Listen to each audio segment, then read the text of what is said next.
Do we have a recording, or what are we doing? You are recording. Okay. The Is somebody on the phone? No, not that I know. I of. just heard somebody. I just heard something on there too, actually. Is there somebody on the phone?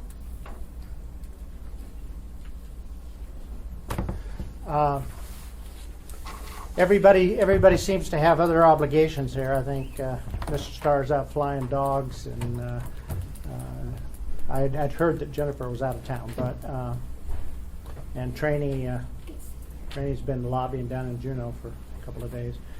Anyway, this is the Enterprise Committee, and we do have we're going to hear some good information, I suspect, from ML&P and the port today. And let's see who do I have first. I had the port first. Yep. What's up first? I'll go on inside. All right. Ooh, got it bracketed on both sides. So we'll go ahead and just get started. All right. Mr. Steele, the updates from the last meeting, hopefully you had a chance to see the report. The task orders that we briefed last time, task orders 5 through 8, they were pending at the last report. They have been approved and have been executed. So we wanted to note that. The work in progress on those essentially is just kicking them off, kickoff meetings and detailed schedule development. So they're pretty much all on the same track. With respect to task order 4, which had been a task order that had been approved for some time, we are working on the construction services RFP package for the test pile program, and working through the permitting process. There's certain documents that are required to be developed and submitted for the agency approval, so that's ongoing. Just with respect to that test pile work, investigating any sound mitigation technologies that we can deploy as part of that test pile program. So we're on track with that work. Unless, Lon, you have anything to elaborate on that, I can turn it over to you to walk through the schedule and budget attachments. Good. So the schedule format is the same as we provided last meeting. It has been updated for a month to data date at the end of February. So there's not been significant activities ended during that month, but what has been put into actual dates. We're still on schedule on all the task orders and the program itself. The budget information has been updated to include for the task orders 5 through 8, and it also includes the extension on task order 2, which has just been approved, and then includes any costs incurred by the port. So that is all under the program management level, and then also under miscellaneous program support. There's been no change in the funding. And then the cost curves, again, they show current expenditures through the end of February, and the budget basically shows the obligations incurred. It's been a very short reporting window. It's been basically 3 weeks. So we haven't had any scope changes to report, and the only change order that we've executed since the last report was, as Lon mentioned, the execution of contract year 2 under task order 2, which is the program management office task order. So that funds that staffing of the project management office and baseline project management support services through the rest of the contract year. Takes us to March 2nd of 2016. Any questions? As far as going forward, what do you anticipate over the next 30 days or so? I'm trying to think about whether we need to get you back as often as we're having you back or not. You know, the outlook for the rest of the year is focused on task orders 5 through 8, the ones we just executed. So it's mostly design development and the test pile program work that we've we've been working on. So I don't anticipate any major changes to report. Is there going to be anytime soon. is there going to be any physical work being done this summer? Or anything? We're not this summer. We're the earliest we would have physical work is a test pile program. Again, mostly contingent on the permit receipt. Would be late in the fall. So October timeframe is kind of what we're looking at right now, and that's the extent of any construction services work that we anticipate this calendar year. If I could add, we will be doing some studies this year, but they will not be physical work, but we expect to have a ship simulation utilizing the pilots and possibly some geo sampling and some surveying, but that would be it. Right, that's the task order 8 work largely. Is there geotechnical work in terms of what you anticipate subsurface kind of, or No, it's mostly, we have a good sampling in the water. Yeah. We need some on land where the new trestles will land. Yeah. And that data is pretty limited, and so it'll just be land sampling. It would not be very extensive. There's a geotechnical component of the test pile program as well, just to gather some additional information in those areas. But sure, to help the contractor with yeah, that. whatever makes sense. We're going to be mobilized. It makes sense to gather what we can in those areas. I'm gonna have to come down maybe instead of having a meeting next time, come down and take a look and see what's going on. One of the things I was going to suggest is that perhaps what we do is we just hold in abeyance the monthly briefing for the port until perhaps this summer, maybe you say the June, July timeframe. And the reason I say that, because there won't be any significant changes. Yeah. And then, once we get into construction, then I would assume that you want to have monthly meetings to keep track of that. Yep. We're in construction, obviously, with MLP, so I would assume we'd still continue the same schedule with them. If we did go ahead and back off a little bit on the port until they actually get into the construction piece of it, then what that would do is allow you to have a little bit more time available to take some of these other enterprise activities and utilities to come in and give you, a full laydown briefing, once a Yeah, quarter. yeah. So, I do want to note that Jennifer Johnson has arrived or is here. We basically what they said is that they've got the 4-5 task orders, and they're working on the RFPs for the scope of work and that stuff, and so not physical work is not. So, with the port, how are you addressing the RFP? Are you doing it as a whole, or are Well, you looking at a stage? We've got the structure of the overall program mapped out basically on 3 major elements. We've got the marine terminal Right. aspect, which we are pursuing a design bid build approach on. Mm-hmm. So task order 5 is directly addresses the design development, data gathering, the information we've got to pull together to be able to hire the designer of record. So that's an activity that's going to take us through this year. The next component is the landside building component. We've got to deconflict the occupants of the transit building. Our offices are on the north end. We've got other users in the middle, and we've got the project management office on the south end. All of those users need to move to facilitate the forward progress on the demolition and reconstruction of those areas. So we've got a task order specifically addressing the programming and planning of those buildings, where they're gonna go, can we co-locate or not certain functions, and we've started those activities of planning and programming. That's gonna take us in parallel with the marine terminal work.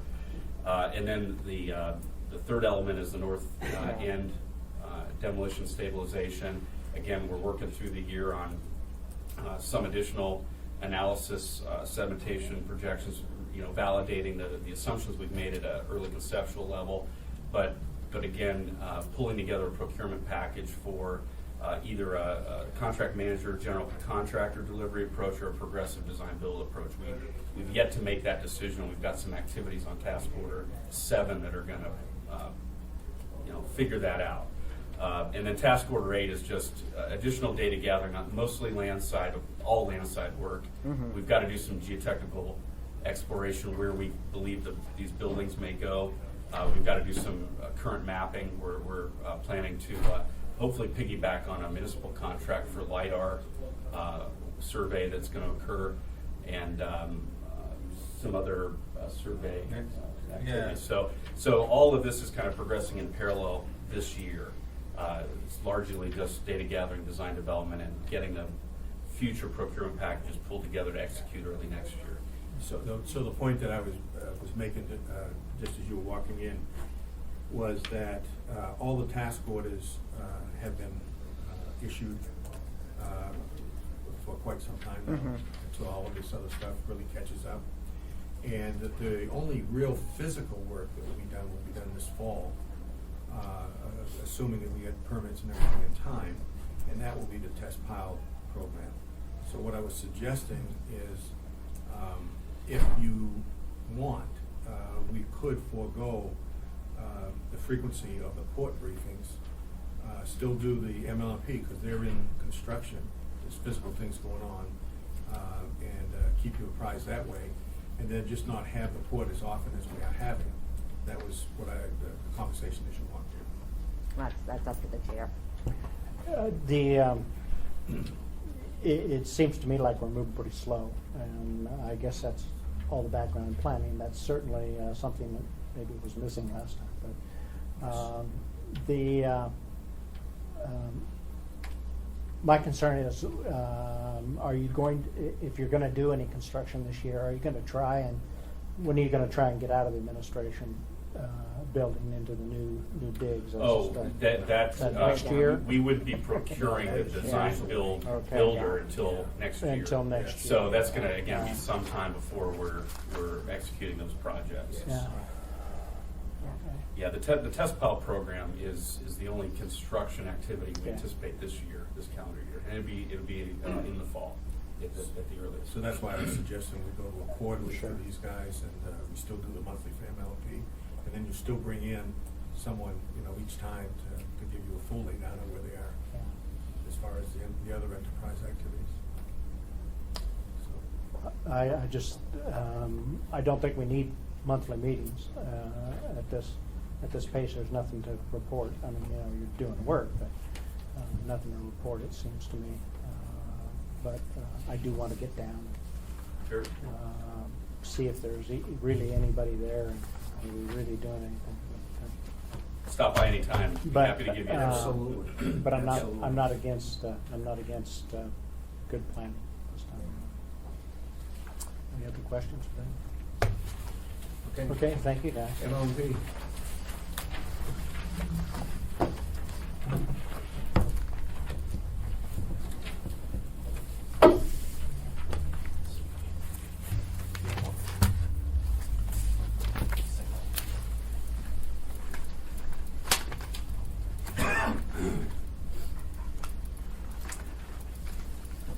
Welcome. Who's taking the first shot here?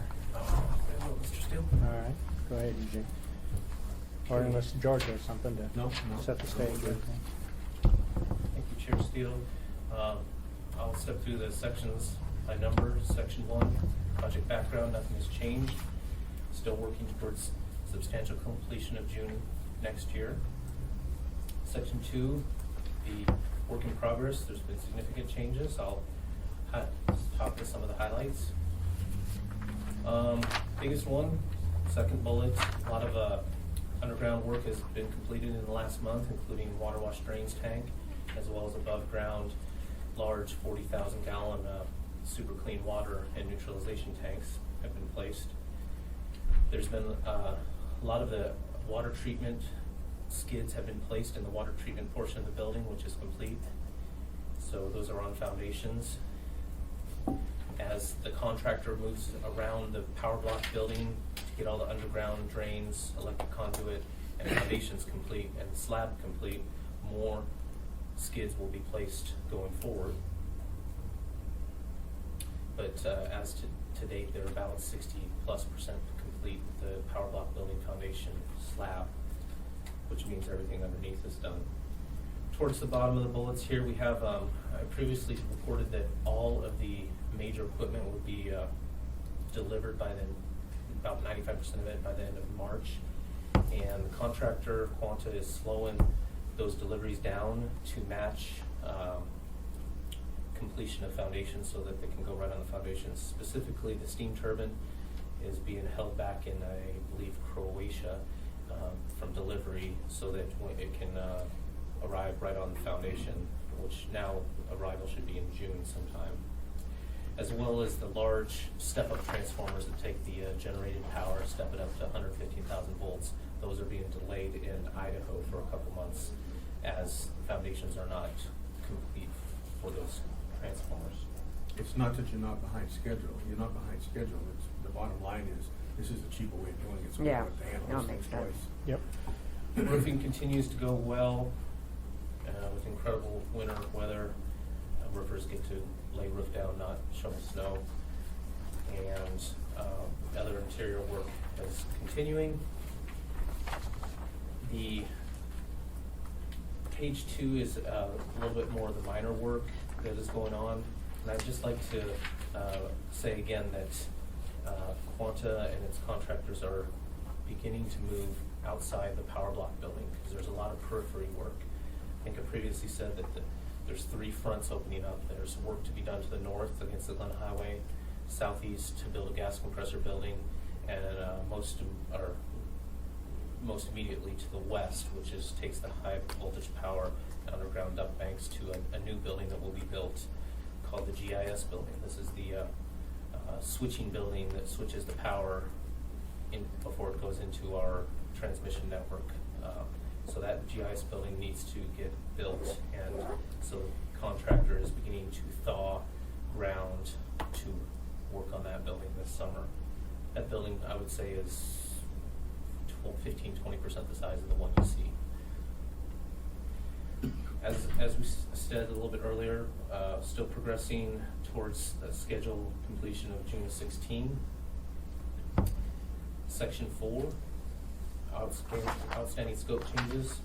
These are items that we know are in process that need to be added to or modified to the project. The only one I want to highlight today is the first one. We're very close to getting a agreed upon amount for phase 3 of the dispatch basement build out, and we hope to bring that forward and execute that next month. The rest are in process. We've previously talked to these items, and there's nothing of note to change that has changed. Mark can take a look at the change orders and budget for us. Okay. Mr. Steele, Ms. Johnson, change orders has not changed. We have executed change orders 1 through 5, and those are detailed out there for you. As Eugene mentioned, we're currently waiting to execute change order 6, which is the dispatch center. And so that's our current. There is no real change to the change orders at this point. What we do have a change on to report to you this month will be the project budget review sheet. And I'm going to spend a few minutes on this to kind of tell you what we've been up to here. We're about 50% of the way through the project, and so this is a good time for us to reassess not only the Quanta contract, but all of our contracts that are associated with the project, and also look at what additional build-out has to occur and be interfaced back with ML&P to give a holistic picture to the entire project, because everybody kind of has a piece of the puzzle, but nobody has the entire puzzle. So we started that process in December, finished it up in January. So the budget sheet that we presented to you today is the commitment column and the actual incurred column. Those are the 2 columns that we've been reporting to you previously. And the committed column, there is no changes except for the highlighted infrastructure projects. I'll get to that in just a second. On the actual incurred, what's changed from the last reporting period to you, under the Quanta contract, we did process the January payment of about $7.8 million. which was a little bit ahead of what they projected. And the other change was on a small increase on the other expenses, which are the monthly costs that are coming through against the system. All the other ones are no changes, and those are as of December 31st numbers in there. So now to talk just a little bit about the projected column. What we have done is gone through each contract, we've scrubbed them, we've looked at what components of those contracts are reimbursable, because both GE and Quanta have some reimbursable elements in their contract, and we've adjusted those, most of them downward. And then we've accounted for the change orders that are in process to give you what we believe is our projected final contract price as it sits today. So, for example, under the Quanta Power contract, we're currently committed at $200,676,000. We're projecting currently today $201,066,000. That's about a $400,000 increase. Now, change order 6 in itself is about a $1.3 million add, but we have a reimbursable line item within the Quanta contract, which was $3 million for spare parts for the facility. We took a look at that, met with Quanta, and the fact that we've executed a second-year warranty under the project, we don't believe we're going to need to build as many spares initially going into the project. And we're also going to inventory a lot of the consumable supplies, which would not be a capital expense. So as a result of that, we're going to reduce that reimbursable line item by $1.5 million. So the net effect is that the 1.5 credit, 1.3 change order, and then the other change orders that we've identified that are still outstanding leaves a net increase of $400,000 over the current contract price. So that's Quanta. GE also has several reimbursable items. Their technical advisor services that are here on site throughout the construction is a reimbursable. It's time and material. The shipping charges were reimbursable. We had estimated $2 million. We actually spent $1.975, so we were pretty close on that one.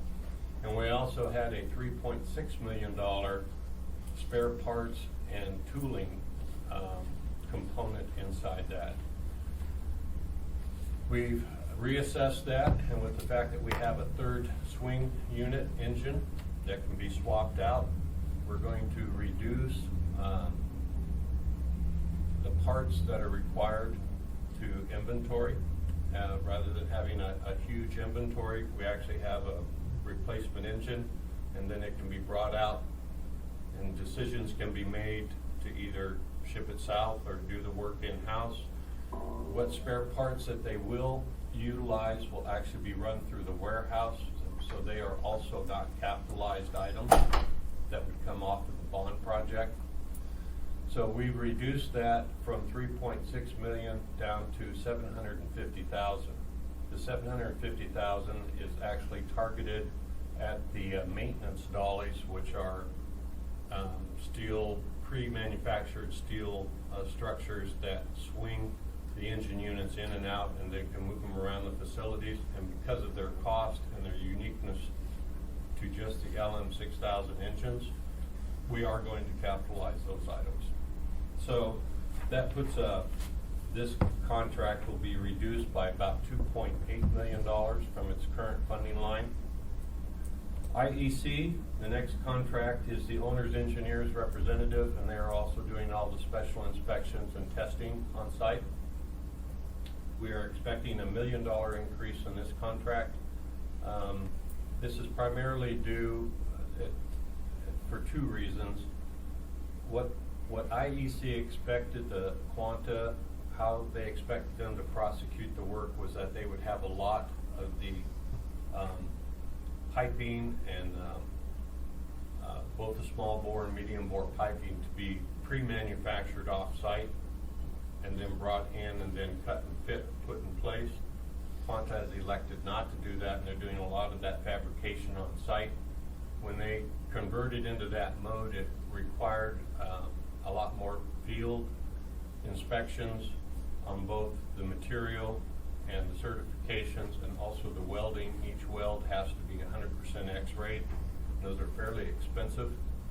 So that drove up our in-field expenses here on site. So we're expecting, and we're just estimating that at this time, that will increase the contract probably by about $1 million overall. The big change, the next big change item we have is AFUDC. This is a revision by our finance department. They have recalculated the AFUDC estimate, and they feel confident that we can remove $8 million out of that line item, which is our interim construction cost primarily. And that's based on the current rates that they have, and then projecting out the 15 and 16 rates. Now, we do have a note on this, and you'll see down below is that the presented reduction is based upon a completion date of June 12, 2016. The actual amount will vary a little bit because we don't know what those rates will be, but they haven't been set for 15 or 16 yet. But they are cushioned a little bit, so I believe that the $8 million reduction on this line item appears to be pretty solid. A&G is remaining the same. Other expenses increased. We've increased this line item by $375,000. And the purpose in this is there's two new items that we've identified that we want to take a look at and are fairly confident that we will move forward with. One is a new set of high efficiency filtering for the turbine units. We've been doing a lot of research, and it appears that if we go to a HEPA style filter rather than the standard filters that are on those turbines, that it prolongs the life of the engine, keeps their efficiency levels up, and reduces overall maintenance. But the cost of those HEPA filters are 3 or 4 times what a standard filter is. We've also looked in the marketplace to see if there's more than one manufacturer, and there's very limited manufacturing on it, but there are 2 that we are aware of. So we will probably be competitively bidding that filter spec out, and so that will fall as another contract. So the only place we had to stick that basically at this point was in the other column expense. And that we're looking at is about a $300,000 increase to the overall cost of construction. And the other item, the $75,000, is earmarked for what we believe we're going to have as additional mechanical training as we move from the large frame units into the aero derivatives. The mechanical crews are going to need training beyond just maintenance. They're going to need some advanced technical teardown and repair type training, which is not currently contracted for. Quanta's under contract to bring us up on the plant and to maintain it, but not to tear it down and repair it, so to speak. Aero derivatives. Jet engine versus a cast in place, large clamshell design turbine. So now we're on to the next category, which is infrastructure projects. This is a host of about 10 or 11 projects, which are all the ancillary hookups that we need to do to basically bring the plant online. This would include our radio communications and tower, the backfeed power that we have to provide to Quanta during their turn-up. It also includes bringing in the business LAN and the SCADA systems into the plant to be hooked in with the rest of the infrastructure. And it'll also be the final hookup into the switch yards. So these are projects that will actually be performed by ML&P, but they will be capitalized against the project. So these are the last incremental hookups to all the infrastructure systems. So we're going to open work orders and track those specifically, and we'll report to you on those as well. So in a nutshell, as we readjust these contracts right now as we see it, we're going to bring this project in under $300 million. And our contingency was previously at $9 million, and we moved the $3 million up into the infrastructure projects, so that brought it down to 6. But under our projected budget, especially with the reduction in AFUDC and taking the credits on the other contracts, we should have a contingency line now of over $15 million. We're pretty confident that these are good numbers. The only wild card probably in this whole thing is that we are still only halfway through construction. There's still potential for change orders to occur on the Quanta contract, but the other contracts are pretty much dialed in. So this is our latest projection to you, and we're going to continue to track this now based on a projected level as well as a committed level, and we'll be able to see exactly where we're at. We think it's a good move. It was a good process.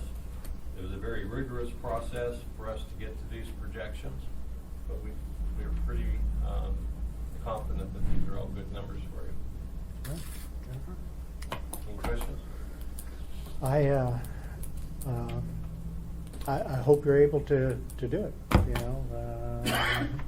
When it comes to bottom line, that's a pretty significant number in terms of the savings. Well, we're working hard to bring this, keep it online, non-budget, and to bring it in, you know, as close to the numbers as we can. And it's, I won't say we're micromanaging it, but we are managing it very closely. Good. So no problems at all? Everything's working just Well, I dandy? won't go that far. I mean, every construction project has its challenges, and Quanta has got several challenges in the field. Yeah. But they're. It's not they're weather working. though. It's not a weather challenge. Right. Okay, so moving you on to the next chart is the Quanta 30-month proposed versus actual. And so as you see, we've moved along here in January. They were projecting about a 6.8, and they actually did about 7.8 dollars worth of work in January, so that's a good thing. We were hoping to see Quanta pick this up the next, this first quarter moving into summer. We were starting to get a little concerned about them and their advance schedule, but this now is starting to pick up and gain a little life, and if they sustain this, then we will definitely have the potential of actually bringing the project in ahead of schedule as well. But, you know, that's a month-by-month process that we have to go through, but we are at a critical juncture, so them picking up the pace is a good sign. The next chart is the overall cumulative project total to date. And so we have pretty much closed out the big numbers under January, and then we're showing you now the projections for February and March. And we're hoping to now start to see that line move up a little bit more as we hit the actuals. We are still trailing behind the curve a little bit, but most of that's because of the lag in billing cycles. That's at 30 to 60 days. And that's it for me. Okay, anything I can help you with? I'll take good news all the time. Hopefully it's not overly optimistic. Don't want to be discouraged down the road, but weather's been good. Yeah. Yeah, the final words I have are there's been no safety incidents in the last 3 weeks since last report period. Knock on wood.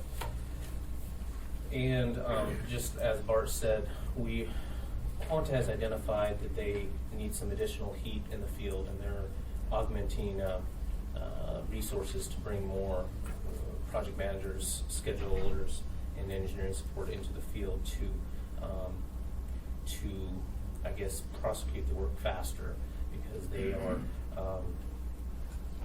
when we say all is not rosy, there's engineering issues and that's holding up work in the field, and it has to go back, and they're managing that, so they're doing that,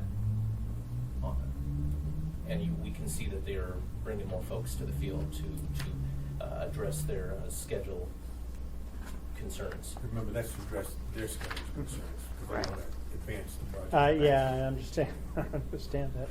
Well, that's good. They,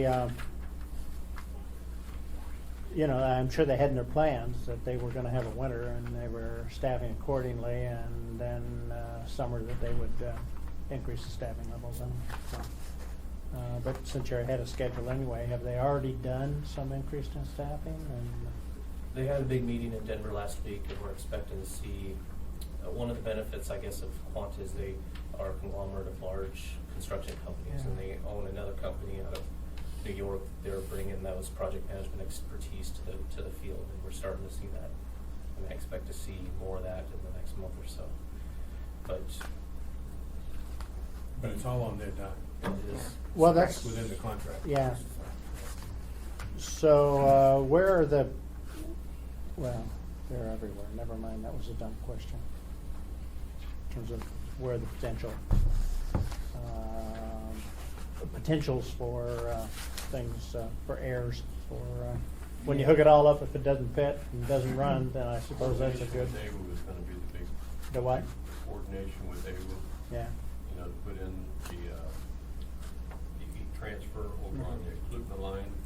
AWU has released their contract, and they will be getting started this spring, but they've got to build the building, plus all the valving and piping on their side of the street, which is gonna make that a pretty congested area between our site and their site. It's literally just across the street from each other.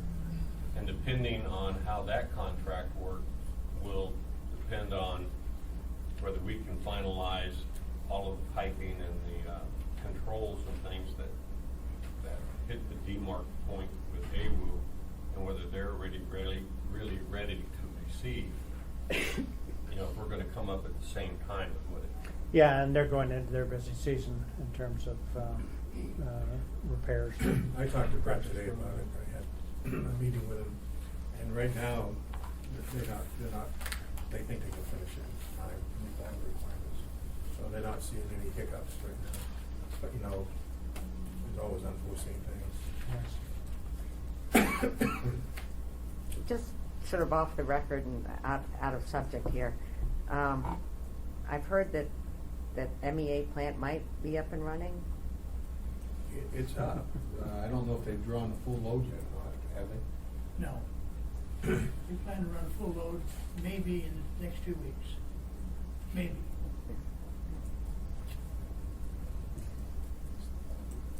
Just was curious. Good job. Good job on getting them up. I mean, and making progress on the. You know, I'm waiting for that day when you come in here and you're looking down and saying, you know, too much good news and. Well, I agree with Mr. McGinnis's comment that we need to be talking once a month, because this spring into summer is critical. We want to see these orange bars, spend bars, above the projected, showing that they're inflecting towards completion, and they should be able to open up multiple work fronts, and April through July will be critical. Is there a workaround for the AWU part should that not come in on time? Yes, It just means you wouldn't be heating the water. that's correct. We're also going to be decouple any the AWU construction contract from the Quanta by providing water from existing plant 2 for turn-up activities. So one's not dependent on the other. So there is a backup, but I'd like to say Brett is optimistic that they're gonna be able to have it online, so. Well, good. Thanks. Thank you, guys. I think that's it.